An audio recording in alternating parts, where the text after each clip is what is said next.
Nashik road police ठाण्याच्या गुन्हे शोध पथकानं सिन्नर फाटा परिसरात मोठी कारवाई करत घरफोडी करणाऱ्या 3 आरोपींना बेड्या ठोकल्यात। यामध्ये आरोपींच्या ताब्यातून 16,76,000 रुपयांचा मुद्देमाल जप्त करण्यात आलेला आहे। गुन्हेगारांची नावं अफजल हुसेन सय्यद, वय वर्ष 25, राहणार भगूर नाशिक; विकी उर्फ विकास सुधाकर पटेकर, वय वर्ष 27, राहणार संत कबीर नगर, महात्मा नगर नाशिक; आणि निलेश विनायक कोळेकर, वय वर्ष 32, राहणार संजय नगर, अंबड नाशिक अशी आहेत। नाशिक रोड पोलीस ठाण्याचे पोलीस शिपाई गोकुळ कासार यांना सिन्नर फाटा येथील सिटी लिंक बस डेपो परिसरात रेकॉर्डवरील गुन्हेगार येण्याची माहिती मिळाली।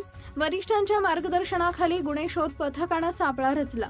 संशयास्पद हालचाली करणाऱ्या दोघांना ताब्यात घेतल्यानंतर त्यांनी आपली नावं अफजल हुसेन सय्यद व विकी उर्फ विकास सुधाकर पटेकर असल्याची कबुली दिली। चौकशी दरम्यान त्यांनी त्यांच्या साथीदार निलेश